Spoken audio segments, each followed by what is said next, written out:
Breaking news from Brussels, NATO is shifting its focus far beyond Europe, setting its sights on the Indo-Pacific. Once a bulwark against Soviet threats, NATO now sees Asia as central to global security. Leaders from Japan, South Korea, Australia and New Zealand are now regulars at NATO summits, signaling a dramatic change. Official documents warn that challenges from the Indo-Pacific can directly impact Euro-Atlantic security. A crisis in the South China Sea is no longer distant, it's a global concern. This pivot is a response to a new era of great power competition with Asia at its core. NATO argues it must adapt or risk irrelevance, building new partnerships and sharing intelligence on emerging threats. For some in Asia, NATO's presence is reassuring, a powerful friend in uncertain times. For others, it's an unwelcome intrusion, bringing old rivalries to a region that craves cooperation.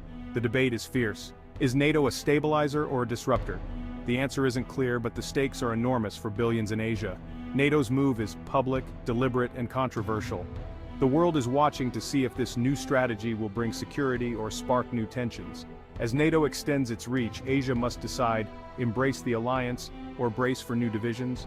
The consequences will shape the future of the region and the world. To understand NATO's new direction, we need to look back. Born in 1949, NATO was a shield against Soviet expansion in a divided Europe. Its core promise, an attack on one is an attack on all, Article 5.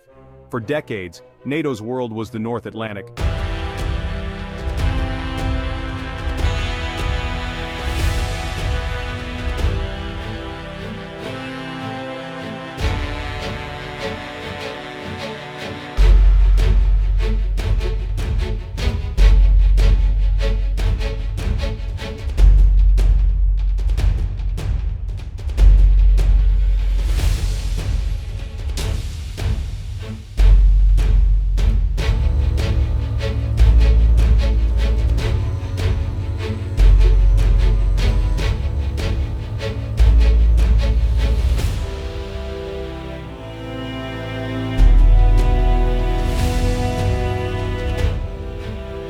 Faces its biggest test yet as it redefines its mission for a new era.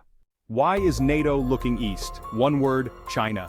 China's rapid rise and military modernization have put it at the center of NATO's concerns. For the first time, NATO's strategy names China as a challenge to its interests and values. Beijing's expanding navy, advanced missiles and nuclear arsenal are seen as threats far beyond regional defense. China's assertive moves in the South China Sea and pressure on Taiwan worry NATO and its partners. But it's not just China. North Korea's nuclear ambitions and missile tests add to regional instability. The Indo-Pacific sea lanes are vital for global trade, much of it bound for Europe. NATO argues that keeping these routes open is a core security interest. Any disruption could cripple the global economy. For NATO, Asia's security challenges are now global ones. The alliance believes it can't afford to look away.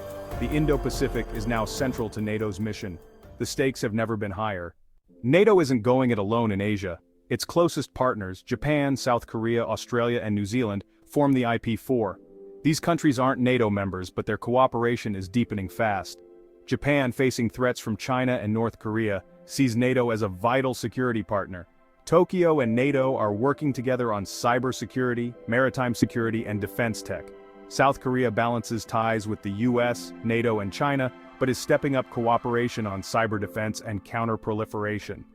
Australia, a Pacific power, views NATO as a natural extension of its US alliance and a way to counter China's influence.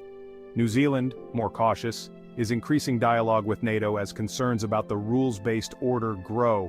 These partnerships are about more than military drills. They're about building a coalition of democracies. The IP4 is at the forefront of NATO's Indo-Pacific engagement. Together, they're shaping a new security landscape. The alliance's future in Asia depends on these evolving relationships. The world is watching. NATO's pivot to Asia is more than talk, it's action. European warships now patrol the Indo-Pacific, joining exercises with regional partners. These drills, from anti-submarine warfare to air defense, boost cooperation and send a clear message: NATO is present. Plans for a NATO liaison office in Tokyo signal a long-term commitment, though not without controversy. France, for example, worries about provoking China and undermining Europe's autonomy. China and Russia see NATO's moves as provocation, responding with joint military drills of their own. Tensions are rising as both sides flex their muscles. NATO insists its presence is about stability and upholding international law. Critics warn it could escalate regional rivalries. The alliance's growing footprint is reshaping Asia's security environment. The stakes are high and the risks are real. NATO's actions are being watched and challenged by rivals and partners alike. The Indo-Pacific is now a new frontier for the alliance. Why is NATO so determined to play a role in Asia? The answer: managing China's rise and defending the rules-based order. NATO leaders argue that early engagement deters future crises. Their strategy is to show unity, uphold international law, and protect freedom of navigation. But this approach carries risks. NATO's presence could escalate tensions, provoking stronger reactions from China. Asian nations fear being caught in a new Cold War, forced to choose sides. Many have balanced economic ties with China and security ties with the US. NATO's arrival could upset this balance. The region's delicate stability is at stake. ASEAN's neutrality could be undermined, dividing Southeast Asia. NATO's intentions may be stabilizing, but the risk of unintended consequences is real. Asia faces tough choices as NATO's role grows. Asia's response to NATO is anything but unified. Countries like Japan, the Philippines, and Vietnam welcome NATO's support as a counterweight to China. For them, NATO's presence is reassurance, not provocation. Others, like Malaysia and Indonesia, warn against great power rivalry in their backyard. They fear NATO's involvement could sideline ASEAN and turn Southeast Asia into a proxy battleground. In the middle, countries like Singapore and India walk a tightrope, balancing ties with both the West and China. India, for example, values strategic autonomy and is unlikely to fully align with NATO. The region's diversity makes consensus impossible. National interests, history, and economic ties shape every country's stance. NATO's arrival forces hard choices and new calculations. The alliance must navigate a complex, divided landscape. Asia's reaction will shape NATO's future in the region. The stakes are high and the path forward is uncertain. NATO isn't expanding membership in Asia, it's building a network. Article 10 limits membership to Europe and North America. Instead, NATO is pioneering flexible partnerships, not formal alliances. The focus is on practical cooperation: cybersecurity, technology, maritime security, and countering disinformation. This networked approach connects democracies across continents. Japan, for example, now shares insights directly with NATO's 32 members. European nations gain a better understanding of Asia's security dynamics.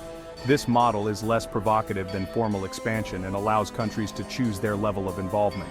It appeals to Southeast Asian nations wary of binding alliances. But without Article 5's guarantees, the network's strength depends on political will. It's a coalition of the willing, flexible, but fragile. NATO's new model is a test of 21st century security cooperation. Its success will depend on trust, commitment, and shared interests.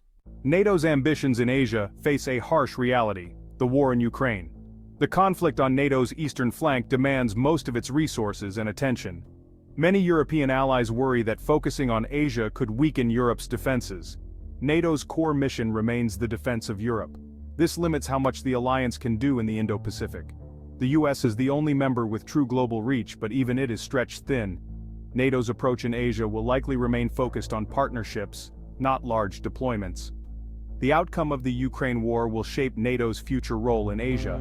For now, the alliance is balancing urgent threats at home with long-term challenges abroad. NATO is looking east, but its feet are still planted in Europe's crisis. The balancing act continues. NATO stands at a crossroads: peacekeeper or provocateur. Its pivot to the Indo-Pacific is reshaping global security. For some, NATO is a stabilizing force, defending the international order and deterring aggression. For others, it's a relic of the Cold War, risking new divisions and confrontation in Asia. The alliance's strategy is more about building networks than deploying armies. Its capacity is limited by the war in Ukraine. The future will depend on how China responds and how Asian nations navigate this new landscape. NATO's story in Asia is just beginning. The region's nations are not bystanders, they will shape the outcome. Will NATO's engagement bring stability or deepen divisions? The answer will define the 21st century. As the alliance deepens its ties, the world watches. The stakes could not be higher.